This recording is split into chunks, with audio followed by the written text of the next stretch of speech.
Go.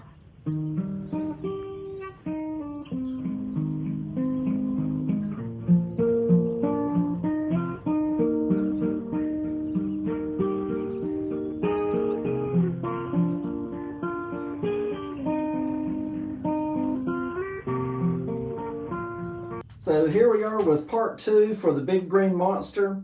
We're going to start out with things here on the steady rest, and I'm going to shape this shoulder and create the lip as we said before, and then I'm going to use my Forstner bits and drill down into this, opening the hole as much as I can down the middle, and then we're going to connect my hollowing system. So let's get to her.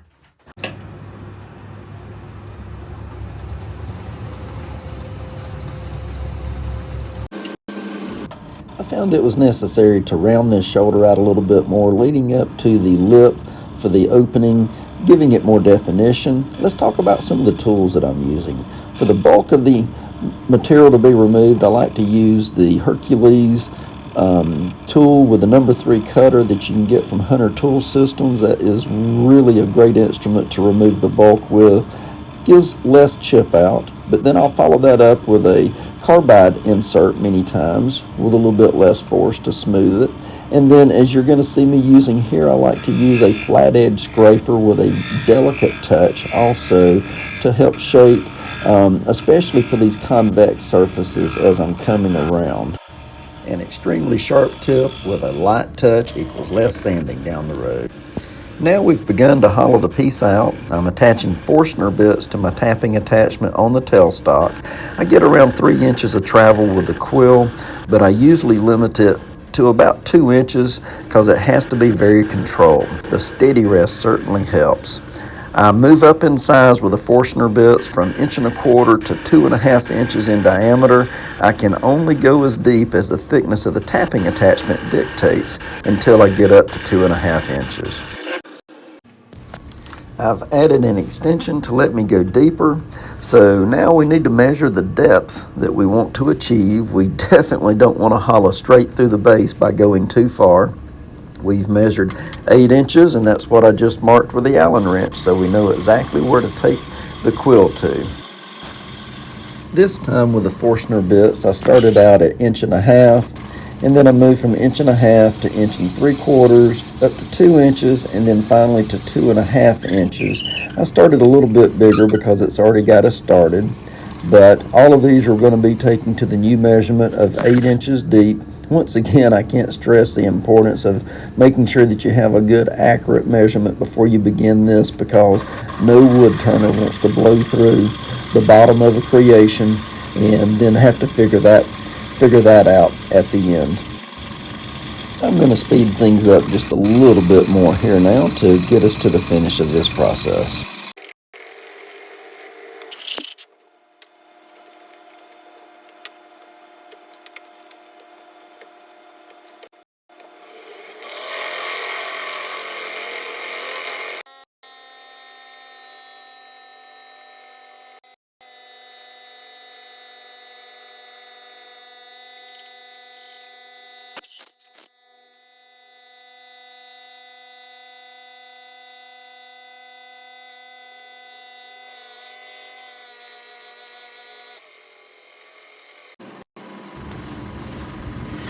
So I thought I would try my largest Forstner bit. I have a large Big Bertha 3-inch Forstner bit, and thought I would try to take this one all the way to 8 inches as well. You'll see it goes all the way, true to form. The secret to using this largest attachment is you have to do the other sizes first, and then you have to go slow. You got to really take your time. If you don't take your time and take away just a little bit as you go, it's going to bog down and it's just not going to make it through. So I was very pleased with the fact that this did make it all the way to 8 inches. What this means is when we come back to use our hollowing system to finish hollowing everything else out, we have something to work with. So creating this opening makes it easier to get to that final point. So once again, things just didn't quite work out. I have lost a lot of video footage. The last footage that I have is what you saw with me using my 3-inch Forstner bit to open up the inside. Since then, I have shaped a little bit more on the outside, creating more taper, and hollowed out the inside. I didn't finish it, but I got it close where I could come back and I could mix up the art cast. I used 6 ounces of resin to pour it in, swirl it around to fill in any little chip out or cracks or areas that I had that were open from thermal cracking again. And then I inverted it and let the excess pour out into a bucket while it set, so it has sealed the inside. And I'm going to pull you in closer to show you what it looks like in a little bit. And then I also use some more fast cure with some gold to touch up some little areas. So with the footage that we lost, basically you didn't get to see me using my hollowing system to hollow out the inside, removing the bulk. But you're still going to see me using the hollowing system to touch up the inside.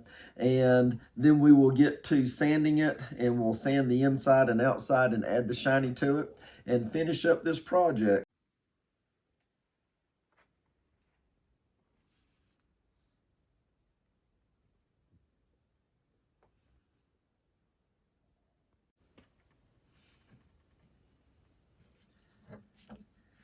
I keep saying I'm not going to name it the Big Green Monster, but it sure is acting like a monster.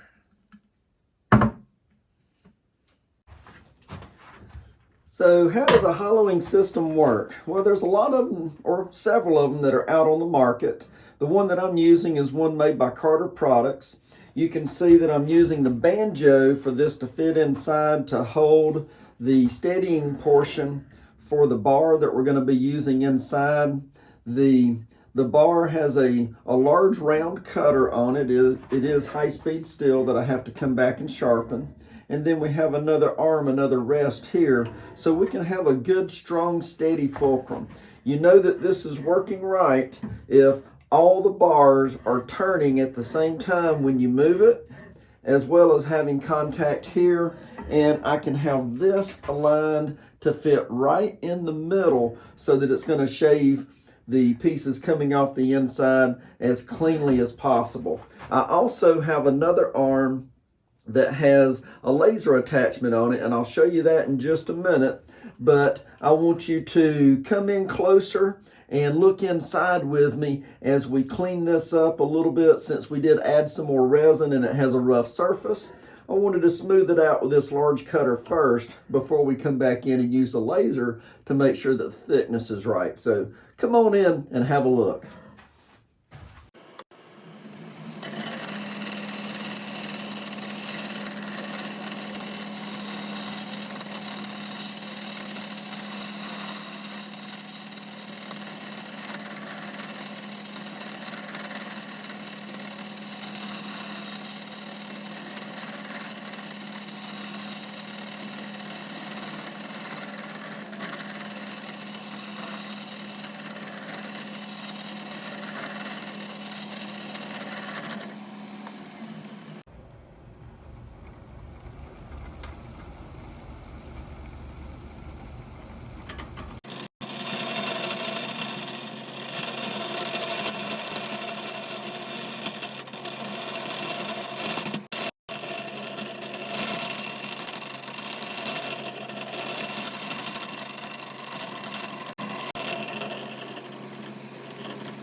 I've changed the view so you can see the arm with the laser attachment on it now. What is the purpose of this laser? As you can see, the dot for the laser shows up on the side of the piece. The steady rest does get in the way, but I can guesstimate looking at the inside between the bottom below the steady rest and the top above the steady rest. But basically the laser points down to the side of the piece as it's turning, and when it falls off the side like you saw just happen there just a second ago, we'll come back and we'll lose it again, coming in, coming in, coming in, coming in, and there it goes off the side again. That's when we know that we've achieved the thickness that we're looking for. So that's the purpose of the laser attachment. We can measure the distance of the laser from the tip of the cutter on the inside, and when that depth, when that thickness has been achieved, the laser falls off the edge of the bowl as we're turning. So purpose of the laser is purely just to give us a thickness gauge.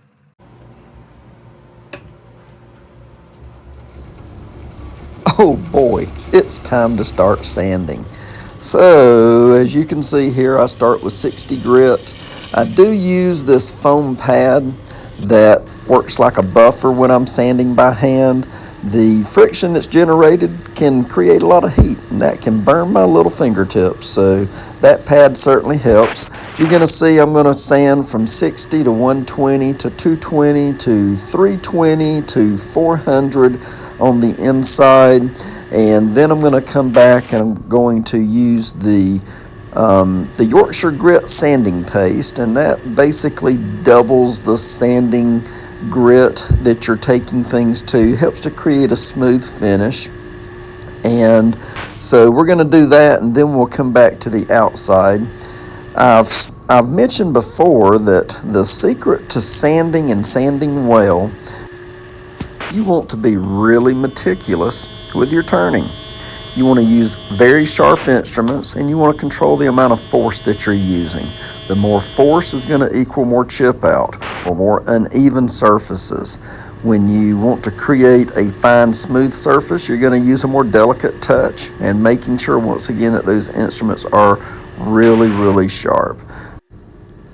But that delicate touch isn't just for the sharp instruments. It comes into play with using the sandpaper also. A common mistake, which I am also very guilty of, is to bear down too hard with the sandpaper. If you are relying on the sandpaper to create the cut surface for you, you're not turning the way that you need to. So a delicate touch with a sandpaper certainly is a better one, and it's going to create a smoother surface as you move from a lower grit up to a higher grit. So let's finish the sanding, and then once we finish the inside, we will come back and talk to you a little bit more when we get to the outside.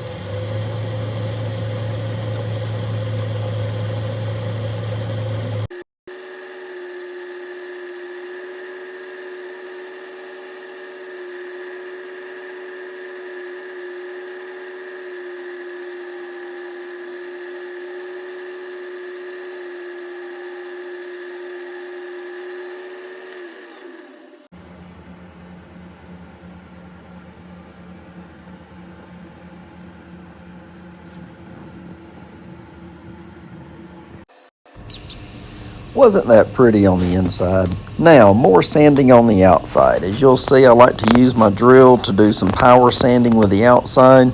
I'm using the 3-inch disc to do this. Once again, starting with 60 grit, and then from 60 moving to 80 to 120 to 220 to 320 to 400, and then I'm going to come back with a 2-inch disc and sand at 600 also. You'll see sometimes I still do a little bit of hand sanding as well, just for that little textile, tactile is the word I'm looking for, sensation that you can get from sanding by hand. following steps, making sure that everything smooths out well. You will have seen that on the outside of this piece we had some marks that were left over from the steady rest, from the inline skate wheels, and that will create a mark on it because they're going to build up dust, and that dust is going to build up friction, and that will mark the epoxy. But it sands away pretty easy, pretty quick, and we're just going to achieve that smooth surface. And then we will come back after we have sanded everything, including the shoulder and the lip to the mouth of this piece. And then we will use the Yorkshire grit again to create that ultimate smooth surface. So after we do that, I'll come back and talk to you once again.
And now we get to touch up the outside by adding more Yorkshire grit. I love doing this part. This is like you're taking the piece that has been dormant. It's been lying asleep. We have turned it and we have sanded it, and the epoxy itself has a frosted appearance, but when we add the Yorkshire grit, it wakes it up. It makes it become more translucent, where we can see what's in the epoxy as opposed to just seeing the epoxy in the wood. So I love this stage. It wakes it up, it brightens it up, and just gives us a hint of what we're going to have to admire. Isn't that pretty? I love this process. So now we get to remove the tripoli that is in the polishing paste before we add our final layers of tung oil as our finish. I like to use Golden Grain or Everclear to do this. A lot of wood turners would use denatured alcohol, but denatured alcohol is simply ethyl alcohol with stuff added to it, and I find that the Golden Grain or Everclear does a really nice job. I certainly add a liberal amount to make sure that it cleans the surface very, very well, and then it evaporates quickly because ethyl alcohol does have a high vapor pressure. Next, we're going to be coming back and adding the final finish. I use tung oil. I use the Waterlux High Gloss tung oil. And as I'm applying this, I'm going to turn my lathe down to 250 RPM, which is as slow as it will go. It allows me to apply it in smooth, even layers, creating a smooth, shiny surface on the inside, and then moving to the outside to make sure that there's no streaking, no pooling as I go along, and then it will dry and harden to a fine finish. Takes about a day to dry and harden before we can come back and apply future layers. And it will take 2, 3, sometimes 4, if not more, layers to achieve the high level of shine that I'm looking for. Well, would you look at that? We have our first layer of shiny finished up. This is no longer a monster. I wanted to hold the camera and give you a close-up view. And in fact, let me pull this light inside so you can really see what's going on.